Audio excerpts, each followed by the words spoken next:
मित्रांनो, निकित मराठी कथा या चॅनलवर तुमचे स्वागत आहे. तुझ्यासोबत भाग 42. आता पुढे. गिरिजाने अतुलला पाहिले तसे तिच्या चेहऱ्याचा रंग उडाला. आता हा अतुल काय इथे आला आहे? त्याला माझा पत्ता कसा माहीत झाला असेल? असे अनेक प्रश्न तिच्या मनात आले. तिच्या चेहऱ्याचे भाव पाहून अतुल म्हणाला, अशी का पाहत आहेस? मला आत नाही बोलवणार का? तसे ती त्याच्याकडे पाहत म्हणाली, हां, पण तू रात्री फोन करणार होतास ना, मग इथे? हो ना, पण खरं सांगायचं तर मला राहवले नाही. तुला भेटायची खूप इच्छा झाली आणि शिवाय माझ्या गोड मुलीला आदितीला सुद्धा मला भेटायचं होतं. तो हसत म्हणाला. तसे आदिती दारात येऊन पाहू लागली. तिला वाटले अभय असेल, पण अतुलला पाहून ती दचकली आणि गिरिजाच्या मागे लपली. अतुल, आपण उद्या भेटलो असतो ना? आदितीची तब्येत ठीक नाही. गिरिजा आदितीला मागे लपवत खोटं म्हणाली. डोंट वरी, मी जास्त वेळ नाही थांबणार, असे म्हणत तो आत शिरला. हे अंकल कोण आहेत मम्मा? आदिती गिरिजाकडे पाहत म्हणाली. मी सांगतो, पण आधी इकडे ये. आदिती बेटा, ही घे डॉल, तो म्हणाला. आदिती डॉल पाहिली. ती डॉल अतिशय छान होती. तिला ती खूप आवडली. तिने जवळ येत ती घेतली. गिरिजा गप्पच पाहत होती. वाव, मस्त आहे, ती म्हणाली. इतक्यात आजीही येत पाहू लागली. तसे अतुल त्यांचे पाय पडण्याचा सोंग करत हसला. आजी, तब्येत कशी आहे? तो म्हणाला. ठीक आहे. आजी एवढेच बोलून गिरिजाकडे पाहू लागल्या. आदिती खुश होऊन ती डॉल पाहत होती. मी ही डॉल माझ्या पप्पांना दाखवून येते, ते आले असतील, असे म्हणत ती जाऊ लागली. काय? कोण पप्पा? अरे इकडे ये बेटा. आदिती, मीच तुझा पप्पा आहे, ये माझ्याजवळ. पप्पाने आणलेले गिफ्ट तुला आवडले ना? तो तिचा हात पकडून तिला जवळ घेत म्हणाला. नाही, तुम्ही माझे पप्पा नाही. तुम्ही असे का बोलत आहेत? खरंच बेटा, मीच तुझा पप्पा आहे. थांब, मी तुझ्या लहानपणीचे फोटो दाखवतो, तो म्हणाला. नाही, मला नाही पाहायचं. तुम्ही खोटे आहात. माझे पप्पा दुसरे आहेत, असे म्हणत तिने ती डॉल फेकून दिली आणि धावत गिरिजाला बिलगली. अरे बेटा, तुझ्या मम्माला विचार ना, मीच तुझा पप्पा आहे. असे नाही करायचं. तो येत तिच्या जवळ बसत म्हणाला. मम्मा, हे अंकल कोण आहेत आणि असे का बोलत आहेत? आदिती गिरिजाला विचारू लागली. आदिती, तू आत जा. आजी, हिला घेऊन जा. गिरिजाने आजीला तिला आत घेऊन जाण्यासाठी सांगितले. तू तिला आत का पाठवले? तिला सांगायचं ना की मी तिचा पप्पा आहे, अतुल चिडून म्हणाला. अतुल, मला वाटतं आपण या विषयावर बाहेर बोलू, इथे नको. आणि आपल्यात जेव्हा काही ठरेल त्यानंतर आदितीसोबत बोलू. तिने इतक्या वर्षांनी तुम्हाला पाहिले आहे. साहजिकच ती तुम्हाला ओळखत नाहीये, त्यामुळे तिला आता फोर्स नाही करू शकत. गिरिजा म्हणाली. ओके, चल मग माझ्यासोबत. तसेही मी तुला घेण्यासाठीच आलो होतो. काय? कुठे? ती म्हणाली. तुला बाहेर बोलायचं आहे ना? मलाही बोलायचं आहे तुझ्याशी. मस्तपैकी तयार हो. असे समज आपण डेटवर जात आहोत, अतुल प्रेमाचा दिखावा करत म्हणाला. पण आत्ता तिला जाण्याची इच्छा नव्हती. आत्ता का नको? प्लीज गिरिजा, मला एक संधी देऊन बघ. निदान माझे ऐकून घे. तो तिचा हात हातात घेऊन म्हणाला. ठीक आहे, तुम्ही खाली जाऊन थांबा, मी येते.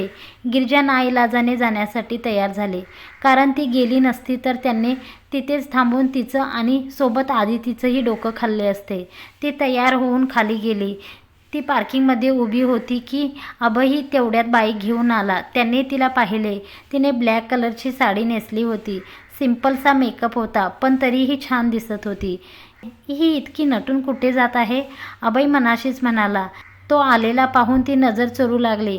त्यांनी हेल्मेट घातले होते म्हणून अतुलने त्याला ओळखले नाही. अतुलने तिच्यासाठी दार उघडले. तसे ती आत बसली आणि मग ते दोघं कार घेऊन तिथून गेले. अभयने बाईकवर बसून तो सर्व प्रकार पाहिला.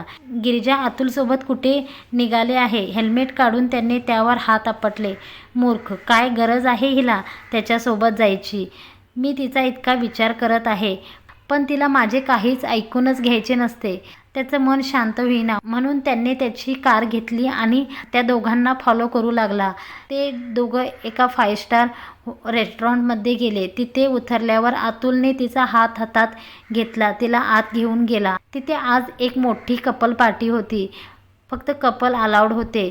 ते आत गेले तसे रोमॅन्टिक म्युझिक कानावर पडू लागले. तिला हे सर्व नको होते, पण त्याला सरळ सरळ नकार देऊन तो ऐकणार नव्हता. त्याने मग वाद घालून उगाच तिला ब्लॅकमेल केला असता या भीतीने ती गप होती. तिथे लाईट्स होते, म्युझिक सुरू होते, डान्स सुरू होते. अतुल गिरिजा एका बाजूला असलेल्या मोठ्या शानदार टेबलवर बसून होते. काहीतरी बोल गिरिजा, तुझे असे गप राहण्यामागे काय कारण आहे, मला कळेल का? तो हसत म्हणाला. आपण इथे का आलो आहोत अतुल, यापेक्षा आपण एखाद्या साध्या हॉटेलमध्ये. गिरिजा इकडे तिकडे पाहत म्हणाली. तुला वाटतं का मी तुला साध्या हॉटेलमध्ये घेऊन जाईन? माझा आत्ताचा स्टेटस माहीत आहे का तुला? CEO आहे मी आता. तो म्हणाला. मला नाही माहीत की 5 स्टार ट्रीटमेंट दिली नाहीत तुम्ही. कदाचित माझ्यापेक्षा चांगलं सारिकाला माहीत असेल. ती म्हणाली. अतुल, तुला माझ्या आयुष्यात का परत यायचं आहे? त्या 20 एकर जमिनीसाठी, हो ना? ती म्हणाली. त्यावर तो हसला. अनबिलिव्हेबल. तुला असे का वाटत आहे? मी मान्य करतो गिरिजा, मी तुझ्याशी चुकीचं वागलो आहे, पण प्रत्येक वेळी मी चुकीचं असेल असेही नाही. मला पण फिलिंग्स आहेत तुझ्यासाठी. प्रेम करतो मी तुझ्यावर. कितीतरी वेळ आपण सोबत घालवला आहे. गिरिजा अतुलचं बोलणे ऐकत होती, पण मनात वेगळेच विचार सुरू होते. इतक्यात तिला अभय येताना दिसला. त्याला पाहून तिच्या हृदयाचे ठोके वाढले. नंतर नीट पाहिले, तिला दिसल्या त्याच्यासोबत होती स्नेहा. तिने शॉर्ट पॉनपीस घातला होता. ती एकदम हॉट दिसत होती. हे दोघे इथे एकत्र? अभय खरंच स्नेहासोबत इथे आला आहे की मुद्दाम माझ्या मागे आला आहे? आता जर अतुलने इथे पाहिले तर पुन्हा काही सीन क्रिएट होऊ शकतो. तो येऊन तिच्या नजर त्याच्याशी मिळाली तशी ती खाली पाहू लागली. याला काय वाटत असेल की मी याला इग्नोर करून अतुलसोबत मज्जा करत आहे? पण अतुल म्हणजे ना भयानक परिस्थिती आहे. ती असे मनातच विचार करत होती. काय झाले गिरिजा, बोल ना, अतुल म्हणाला. काही नाही, असे म्हणत गिरिजाने मोबाईलमध्ये मेसेज टाईप केला. तू इथे का आला आहेस? अतुलने पाहिले तर प्रॉब्लेम होईल, तू जा इथून. गिरिजा त्याला मेसेज पाठवला. ते पाहून त्याने रिप्लाय केला. तू फक्त त्याचाच विचार करतेस. पण असे फक्त तुम्हीच येऊ शकता असं काहीही नियम नाही. अभय खूपच चिडला होता तिच्या त्या वागण्यावरून. अभय निशाकडे न पाहता मेसेजमध्ये बोलत होता. अभय समोर स्नेहा बसली होती. ती एकटक त्याला पाहत होती. स्नेहा खूप खुश होती की अभय तिच्यासोबत तिथे त्या कपल पार्टीमध्ये आला होता, पण त्याला गिरिजासाठी तिथं जायचं होते. थँक्यू सो मच अभय, स्नेहा म्हणाली. कशाबद्दल? तो ड्रिंकचा घोट घेत म्हणाला. माझ्यासोबत इथे डिनरला आल्याबद्दल. तुला माहीत नाही मी किती खुश आहे. ती तिचा हात त्याच्या हातात ठेवत म्हणाली. त्यात काय एवढे, आपण बरेच वेळा एकत्र डिनर केलं आहे स्नेहा. थँक्स काय त्यात? तो किंचित हसत म्हणाला. हो, पण तरीही मला माहीत आहे अभय मी तुझ्याबद्दल काय विचार करते. तरीही तू ही गोष्ट ॲक्सेप्ट करत नाही. आपल्यात बरेच काही झाले आहे अभय, तू कसे काय विसरू शकतोस? ती त्याच्या हातावर तिची असलेली पकड घट्ट करत त्याच्याजवळ सरकत म्हणाली. तुला नक्की काय म्हणायचं आहे स्नेहा? तू आणि मी फक्त फ्रेंड आहोत. You know that. तरीही का गैरसमज करून घेत आहेस? तो म्हणाला. तसे तू करून घेत आहेस. तिकडे पाहिले नाहीस का? गिरिजा तिच्या नवऱ्यासोबत मस्त एन्जॉय करत आहे आणि तुला अजून वाटतं की तुला ती होकार देईल? अभय, तू आणि अतुल या दोघांमध्ये कोणतेच कॉम्पिटिशन सुरू नाही आहे. ती फक्त अतुललाच नवरा म्हणून पाहते. तुझ्याबद्दल विचार करणे तिच्या तत्वात बसत नाही. मग का वाट पाहत आहेस तिची? जाऊ दे ना तिला तिच्या नवऱ्यासोबत. का अडवत आहेस? स्नेहा म्हणाली. तिकडे गिरिजा त्या दोघांना एकत्र पाहून खुश होती, कारण ते जवळ येत होते. मनापासून वाटत होते की ते एकमेकांशी योग्य आहेत. मी तिला नक्कीच अडवले नाही स्नेहा. तिचा मार्ग नेहमी मोकळा होता. अडवले तर तिने मला आहे. तिच्या डोळ्यांनी ज्यातून बाहेर पडणे माझ्यासाठी कठीण झाले आहे. तो एक नजर तिकडे टाकत म्हणाला. का तू इतका वेडा झाला आहेस तिच्या मागे? काय इतकं स्पेशल आहे तिच्यात जे इतर मुलींमध्ये नव्हते? स्नेहा म्हणाली. लॉयॅलिटी. तिच्यासाठी प्रत्येक नाते महत्त्वाचे आहे. तिच्यासाठी प्रत्येक गोष्ट, प्रत्येक व्यक्ती, वस्तू महत्त्वाची आहे. तू नाही समजू शकत तिला, अभय म्हणाला. म्हणजे तू समजू शकतोस? स्नेहा म्हणाली. हो, कदाचित. तो म्हणाला. अतुल उठला आणि त्याने अनाउन्समेंट केले. Excuse me ladies and gentleman, आज हे स्पेशल ड्रिंक सर्वांना माझ्याकडून आमच्या 6th ॲनिव्हर्सरी निमित्त happy anniversary my dear wife Girija. Atul म्हणाला तसे गिरिजा चकित होऊन पाहू लागली. म्हणजे अतुलच्या लक्षात आहे इतक्या वर्षाने जेव्हा तिने तो दिवस आयुष्यातून खोडून टाकला तेव्हा तिला आता काय बोलावे कळेना. सर्व त्यांच्यासाठी टाळ्या वाजत होते.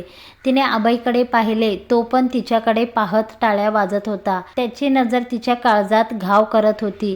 इतक्यात अतुलने तिचा हात पकडला आणि तिला डान्ससाठी घेऊन जाऊ लागला. ती इच्छा नसताना पावले टाकत होती. नक्की काय सुरू होते तिला कळत नव्हते, पण अभय स्नेहासोबत जाणे गरजेचे होते. माझ्या आयुष्यात त्याचे असणे त्याच्यासाठी त्रासदायक ठरेल, त्यामुळे त्याला दूर करण्यासाठी मला अतुलसोबत आनंदी असण्याचा नाटक करावे लागेल. संगीत सुरू होते. तिची नजर त्याच्यावर नसली तरी तिच्या डोक्यात मात्र तोच होता. स्नेहा आणि अभयही आता डान्स करत होते.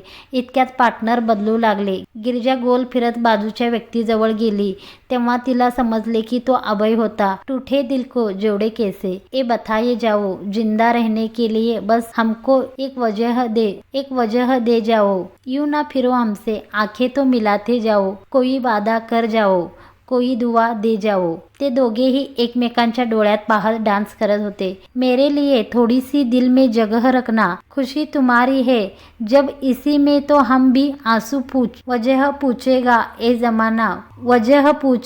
ए जमाना, कोई बहाना बना ही लेंगे. पुन्हा पार्टनर चेंज होणार. तोच अभय तिला गोल फिरवून दूर घेऊन गेला आणि जवळ ओढत म्हणाला, काय करत आहेस हे सगळं, प्लीज थांबव. तो तिचा हात पकडून म्हणाला. तसे ती त्याला म्हणाले, अभय प्लीज तू इथून जा. ती तिचा हात हिसकावत म्हणाली, काय सुरू आहे तुझ्या मनात नक्की? का अशी छळत आहेस मला? मला नाही सहन होत असे हे सर्व आता. तू फक्त माझी आहेस, मला बाकी काही ऐकायचं नाहीये. अभय तिला रोखून पाहत म्हणाला, विसरून जा मला. ती पण चिडून म्हणाली, मी नाही जाणार, तर माझीच आहेस आणि मी फक्त तुझा आहे. That's final. आणि मी कोणत्याही परिस्थितीत तुला त्याच्याकडे नाही जाऊ देणार. तो म्हणाला, किती दिवस हे नाटक करणार आहेस तू? ती चिडून म्हणाली, शेवटच्या श्वासापर्यंत. त्याच्या डोळ्यात अश्रू तरळत होते. अभय ही इतक्यात बोलणारच होती. अतुल तिथे. तोच अतुलने येत गिरिजाला त्याच्यापासून दूर केलं. हे तू इथे काय करत आहेस? तुला याआधी पण म्हटले होते ना मी माझ्या बायकोपासून दूर राहायचं, तरीही मध्ये का येत आहेस? तो चिडून म्हणाला, मध्ये तुम्ही येत आहेत कारण ती फक्त माझी आहे. अभय अतुलकडे रागाने पाहत म्हणाला, अतुल चल इथून. अभय तू आमच्यामध्ये येऊ नकोस असे म्हणत ती अभयला हात पकडून घेऊन गेली. पाहिलेस ना अभय, काय बाकी राहिले आहे आता?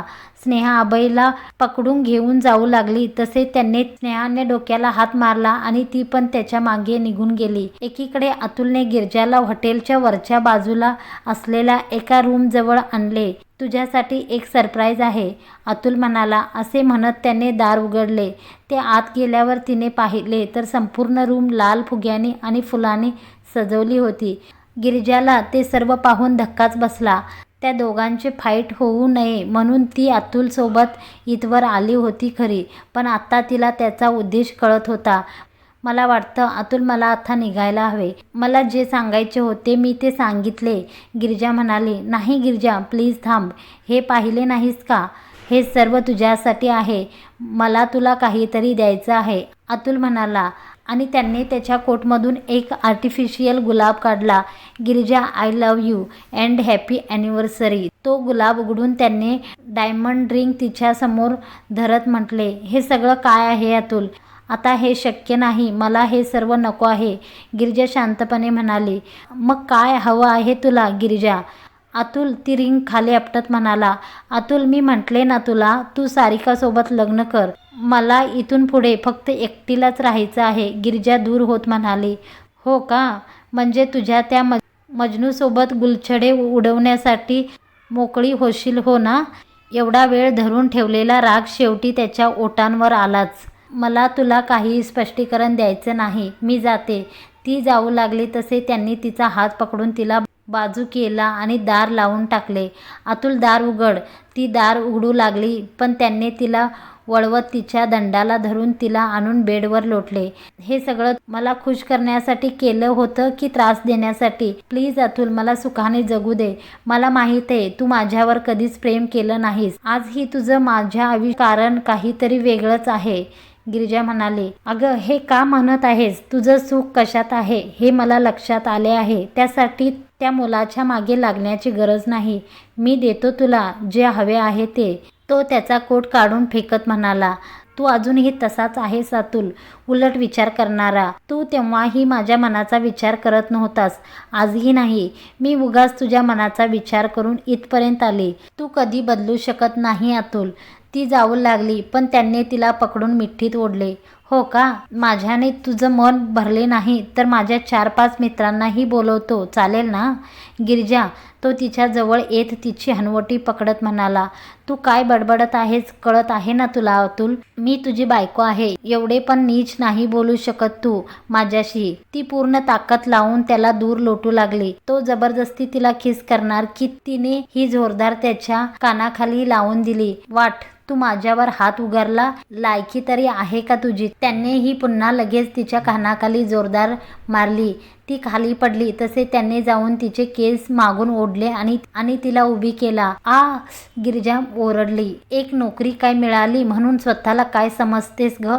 तू अजूनही माझ्या समोर दीड दमडीच आहेस. तुला तुझी लायकी दाखवावीच लागेल. सरळ बोलून तुझ्या डोक्यात शिरणार नाही, असे म्हणत त्याने तिच्या खांद्यावरचा पदर जोरात ओरबडून टाकला. तसे पिन उडून दूर पडली. ती आक्रोश करू लागली तसे त्याने जवळ येत तिच्या मागे जवळ चावा घेतला. अतुल, सोड मला. तिने तिच्या हातात असलेली पर्स त्याच्या डोक्यात मारली पण त्यात फक्त मोबाईल होता म्हणून त्याला जास्त काही लागले नाही. जास्त नखरे करू नकोस, समजले ना? त्यांनी तिला बेडवर टाकले. ती तिचा पदर सावरू लागली तसे त्यांनी तो हाताला घट्ट पकडला आणि तिची साडी फाडू लागला. हे सगळं करून तुला काय मिळणार आहे अतुल? जाऊ दे मला, ती तिचा पदर खेचत म्हणाली. पण तू काय इतका सज्जनपणा करत आहेस? सज्जनपणाचा आव आणत आहेस? तुझ्या या मजनू सोबत झोपताना लाज नाही वाटली आणि स्वतःच्या नवऱ्यावर हात उगारत आहेस? असे म्हणत त्याने त्याच्या कमरेचा बेल्ट काढला आणि हाताभोवती गुंडाळला. ती भीतीने मागे सरकली. ती मागे मागे सरकत म्हणाली, नाही नाही, आणि बेडच्या दुसऱ्या बाजूने उतरून पळू लागली. तिची साडी आता सुटली होती. ती त्याच्या पायाखाली होती. तिच्या अंगावर काटा उभा राहिला होता. एकीकडे बीपी ही लो होऊन तिचा डोकं गरगरत होते. आज तुझा असा हाल करेन की तू पुन्हा त्याचं नाव पण काढणार नाही. मॉडेलिंग करायची हौस आली आहे ना? त्याच्या त्या वाक्यावर तिच्या लक्षात आले. सारिकांनी सांगितले असणार.